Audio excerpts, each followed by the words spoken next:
It was a blustery November Thursday in 2015, and I found myself, along with 400 other people, in an Embassy Suites ballroom in Kansas City, Missouri. I was there for the privilege of, for the 5th year in a row, sitting through 8 hours of federal grant reporting, which is an amazing experience if you haven't had it yet. Those of us in the room were joining several thousand others around the country on grant reporting on federal budget item 330. Which is DHS, healthcare, grant money. And so in the middle of this 8 hours of training, there was 8 reports to learn about, going line by line by line. And about hour 3, we were just on table 3A of the UDS reports. And the instructor, a gentleman who'd been teaching this course for years, looked around and realized that there were 3 people out of 400 that were paying attention to him. So we decided he better change up the subject. And so I tell you what, let's make this relevant to you in this room. So what are we looking at here in table 3A? And so I was not one of the ones that was paying attention, so now I'm paying attention. This was helpful. He said there are 28 million people in this report. In the community health centers around the country, 28 million people get services every year. And this report shows us the breakdown by age and by gender. So year by year, there's basically 5-year increments, 0 to 5, 6 through 10, right on up the food chain. So let's take a look at what this data is really showing us year after year after year. So when we get to ages 1 through 5, roughly it's a 1-to-1 ratio. The same number of boys go to the doctor as the same number of girls do. Then, and from 6 to 10, it tends to be almost a 2-to-1 ratio. Boys get twice as many healthcare services as their girl counterparts from 6 to 10. And you asked, why is that? Well, boys are climbing trees, we're riding bikes, we're poking each other with sticks. It makes perfect sense that boys will be using more services. And then we get to 10 to 15. What happens there? It kind of levels out, and towards that 13, 14, 15, something happens with the teenage girls. And all of a sudden the utilization in healthcare services doubles and almost goes up to triple. And it stays that same way all the way through, all the way through the 20s, all the way through the 30s. And you get to the point about 45 and it begins to equal back up to a 1-to-1 ratio. Well, in the case of healthcare services, young women go through puberty and you start to menstruate, you start to deal with birth control, you start dealing with early pregnancies, STDs, things like that. And then as you get towards your 40s, some of those childbearing years tend to decrease. So I'm looking at this data, and I've seen this trend before. I'm looking around going, does anybody else in this room see this trend? Because I've always heard in my 5 years of student ministry and now was that the church is doing something wrong because we can't keep boys involved. After about junior high, after confirmation, they just disappear, and we don't see them until we get back to, they come back to get married, or they come back to deal with counseling, or they have kids to bring back to Sunday school in their late 30s, early 40s. So I was overjoyed that, hey, it's not just the church's problem. This is an entire societal problem with American men. And then I went, oh, wait a minute. I shouldn't be too happy about this, because that means that men 15 to 35, 15 to 40 are not getting any type of the healthcare services, physical health, mental health, or spiritual health services they need. And some of the root of that is that guys think we're invincible, we're invulnerable, we're not vulnerable at all. We don't need anybody to help us. We can go it alone. We can put a Band-Aid on, we can suck it up and deal with it. We have an aches and pains. Yeah, aches and pains.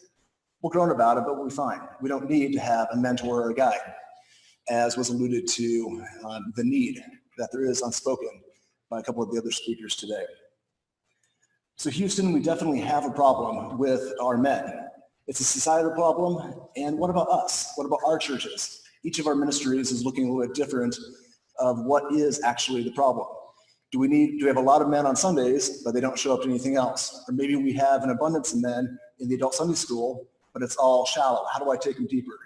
Each of us has a situation in our ministries, or even in our circles of influence, or in our personal life, of we need to make lasting change. And change really is hard.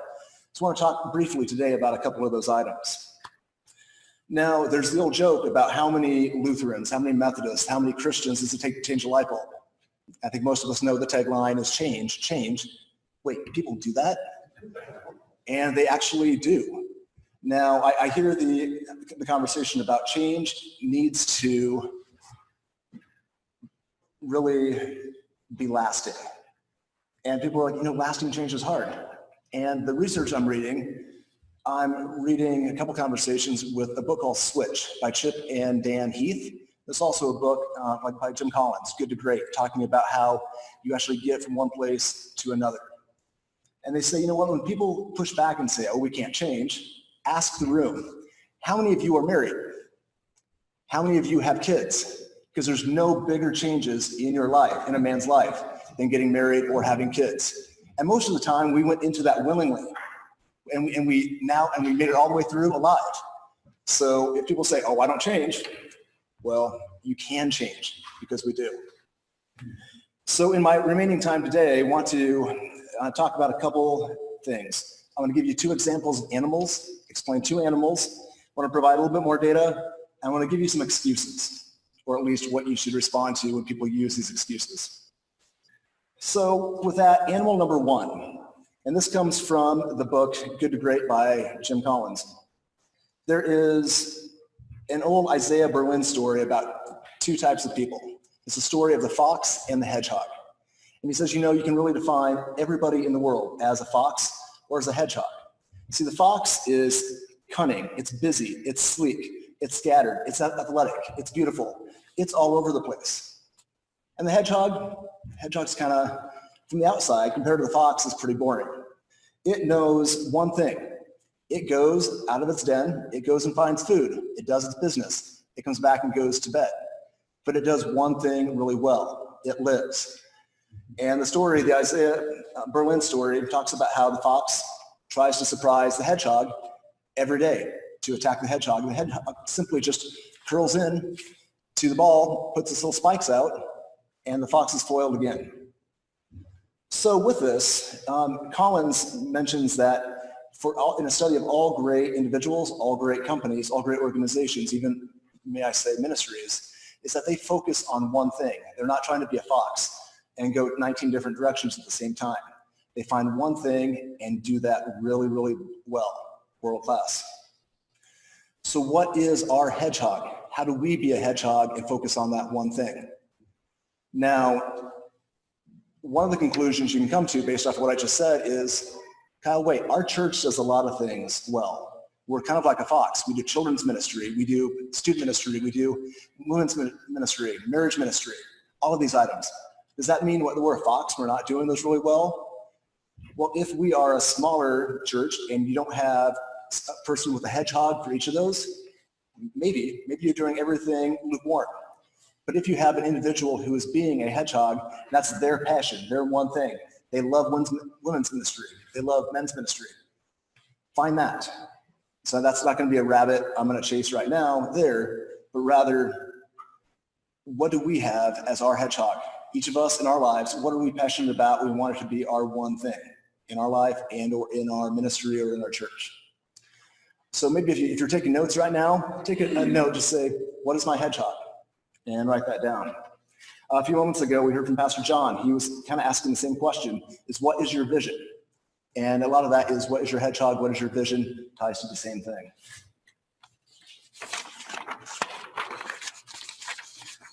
All right, before I get to my second animal, I want to give you a couple data points or research studies on change and what I might call the decision paradox, or decision-making paralysis. Too many choices leads to decision paralysis. Asking guys to change and add one more thing at the end of their day usually doesn't happen. And it's not because guys are unwilling, it's because they're exhausted. Let me give you the example of this. There is an old research study that brings in 2 groups of guys, different groups, and at the table there is a bowl of radishes and there's a bowl of freshly baked chocolate chip cookies. And they ask room 1, these group of guys, radishes and cookies, and says, whatever you do, don't eat the radishes. Eat all the cookies you want to. In the other room, they say you cannot eat the cookies, but have as many radishes as you want to. After sitting there with those cookies and radishes for half an hour, they then come in and give them a puzzle, which is basically unsolvable. And it's surprising that the group that had to eat the radishes only spends about 10 minutes working on the unsolvable puzzle before they give up. But the group that ate the chocolate chip cookies, they spent almost half an hour, almost 3 times as long, trying to solve the unsolvable puzzle. Why? Because at the end of the day, we only have a limited amount of willpower. The people that had to resist the cookies, I'm not going to eat the cookies, they used up all their willpower in that half an hour sitting there looking at them. After 10 minutes, they gave up. While those ate the cookies, no willpower was required. Sure, I can try to solve this puzzle. So by asking guys to add one more thing at the end of their day, we use our willpower during the day and say, oh yeah, I should do that one more thing at church. I should get involved with men's ministry. I should do this. And sometimes it's just sheer exhaustion.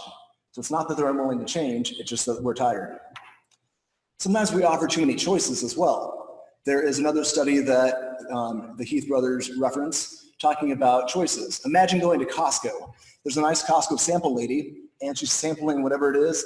And says, oh, it's great. I have 6 choices. I have 6 flavors of jam right here. Next aisle over, there's somebody else sampling another jam, but they have 24 flavors of jam right there. Costco has this data to prove it, that there's 10 times as many sales of jam with the 6 choices than there is with those with 24 choices. People get confused and going, I don't know which of the 24 to pick, so they don't even buy. I'll get it next time. If there's 6 choices, they know what they can do. So less is really more with our choices and data right there. Too many choices bad, too big of choices bad, and change plus ambiguity equals paralysis. Now our leadership can't just talk the goals and hey, get involved and here's the change. We have to almost give a script by script. If we're going to say, you know what, we're going to Cincinnati. Well, Cincinnati's the goal. Sometimes we need to help guys figure out how to get out of the parking lot first. We need to give that turn-by-turn GPS guidance for them to get there. So we can't just talk about change and talk about the end game. We need to script the goals and be that GPS. Maybe that, whatever acronym you want to be, GPS is kind of a God positioning system or whatever. Let's script that for them. All right, animal number 2. I'm going to jump through this fairly quickly. For things to change, someone somewhere has to begin acting differently. John Haidt from the University of Virginia brings the happiness hypothesis, and he brings a second animal to the table as we talk about change. Imagine an elephant, a big circus elephant that really has its will. It likes its circus peanuts, and it is going to do what it wants to do. Perched on top of that big elephant is a rider. The rider is out-muscled, probably several hundred times to 1, and that is what is inside of each of us. We have our emotions. Our emotional side is our elephant. And then our rider, our intellect, our logic, our mind is the rider up on top. So each person has the emotional elephant side, each has a rational rider side, and we must reach both as we're talking to them. Clear the way for them to succeed and do the following 3 things. We need to direct the rider, explain the logic of why the change needs to be made. We need to motivate the elephant. We need to appeal to the emotional side. That could be a good emotional appeal, or it could be a little bit of guilt or empathy too. And lastly, we need to share the path, shape the path. The yellow brick road, the GPS, give them kind of a turn by turn of how they can get from here to there. So with 2 examples of the elephant and rider, let's break this down with the direct the rider, motivate the elephant, and shape the path as an example personally. Let's just say the goal I have is I need to lose weight. Why? My cholesterol is high. I don't feel as good. My doctor said, if you don't do this, I'm going to put you on meds in 6 months when you come back. Okay, I need to make this change. First of all, we need to direct the rider. Identify a previous success. How have I lost weight in the past? Well, I need to cook better. I need to eat better. I really like to cook if I have the ingredients there. Otherwise, I'm just going to go out and get fast food. So maybe scripting the moves is buying better groceries, buying better ingredients, inviting friends over to eat versus all saying, let's go out to the restaurant. Things like that. And then you point to the destination as, if I do this, I'm going to be down 20 pounds by the end of the year. Second thing we need to do, direct the rider, then motivate the elephant. The feeling on this is find the feeling. We want to live longer for our grandkids, or we want to get in shape for that marathon, or I want to be able to run in the yard with my kids. We need to shrink the change to manageable things so it doesn't scare the elephant. The elephant's scared of anything bigger than a mouse. So how do we shrink that change? Well, small little baby steps. Eliminate soda, eliminate candy, do some of those incremental things for the feeling. And then the identity is, oh look, I'm an athlete, I'm a gourmet cook. You appeal to that new identity of what they're turning into. And lastly, shape the path. Tweak the environment. Get rid of the junk food, get rid of the pasta at the home. Build new habits. You know what? New habits. Sunday's going to be your cheat day. You can eat anything you want on Sundays. Or Tuesday is the one time you get Diet Coke that week. And then being able to share your successes, rally the herd, and then kind of brag on yourself a little bit as you do that. So it's a combination of making change, direct the rider, motivate the elephant, and lastly, shaping the path. Let's flip-flop it to our organizational change. We want to get more men involved, more men being discipled. The need, as we heard, men 15 to 40 are not terribly involved. Men are not spiritual leaders in an organization. They're just consumers right now, as maybe Ed was alluding to earlier in his talk. And there's lots of hurting men. So let's direct the rider. What's a previous success we've had? Well, Mike in our men's group really does a good job of gathering people. He has a deck party every fall. People come over, there's deeper conversations, identify what's working well, and then kind of play off that. It's a small step. Well, Mike, would you consider doing that once a month? Strip the moves. Identify 4 guys to be involved in a men's group. Talk to your 4-year leaders, personal invitations, get those 4 there. Get them there a couple weeks and say, tell you what, each of you guys bring 1 more guy next week. Strip the moves, give them 1 nugget or step for the next week. And then again, point to the destination. Talk about, in a year, in 2 years, in 3 years, what would this look like and the change we're having on our families, on our community, that we're raising the waterline for our families with their faith formation at home, but also in our service in the community. Motivating the elephant. The feeling. How do we find the feeling in that? Maybe it's bringing testimonies. This is where I was at. This is where I'm at now. You too can do this. Come with me. Maybe it's using the little negative motivation is, let's get the wives involved and say, hey wives, sign your husbands up for this. Get them here. That would work as well. Find a way to motivate them. Shrink that change. You know what? It's not by coming to the small group doesn't mean you're signing it up for the rest of your life. We're doing a 6-week Bible study at Mike's. Come over every Thursday night at Mike's for the next 6 weeks. Love to see you there. It's an easy win. And then their identity. Play to the identity is, I'm the son of a king, I'm a spiritual father, and help them understand it's not a slave or an orphan mentality, rather it is a son. And shaping that path, tweaking the environment. They can be themselves at Mike's. They're not sitting in the Sunday school classroom under the picture of Jesus going, what if I say a bad word? We tweak the environment that it's a place that's welcoming for them. Build habits. Okay, we made it through the 6 weeks of 33 at Mike's. You know what, it wasn't that hard. Let's take 2 weeks off and do it again. And then he said, everybody bring a buddy with them too. And then rally the herd. Have a men's leader during announcements or the pastor saying, you know what, at Week in Worship, I am so proud of our men. Guess what they're doing? You're hearing visibly up front that the men are doing great things. And you say, come and see. We're doing it again at Mike's this Thursday. Come and join us there. So again, it's the mental, it's the heart, and then it's the next step. Pretty easy path to go that round.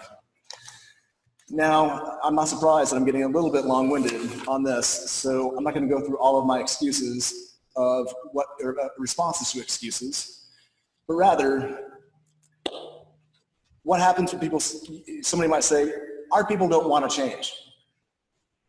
Then you need to find the feeling and motivate the elephant. Go after the heart. Create the empathy. If we don't change, our membership's going to go down, and we're not going to be able to pay the power bill. We can't pay the mortgage. You start to play that game of kind of a negative emotion that route. What about the excuse of, oh, we've never done it like that? Well, highlight your identity as pioneers. You know what? Lutherans broke away. We can break away from, in 1517, we said we're making a change. And you know what? We can make a change here in 2018, 501 years later, and make that happen. Or what's your identity? Did you guys break away from another congregation? Or was there a church plant? Identify previous successes and go forwards. And find examples internally and highlight it of how the women's ministry changed. Sunday school changed curriculums, and they made it through change just fine.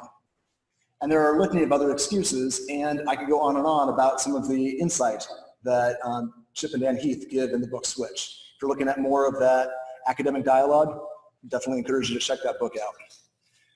So ultimately, the challenge on change is change needs to happen. We do have successful change. Consider our marriages and parenting.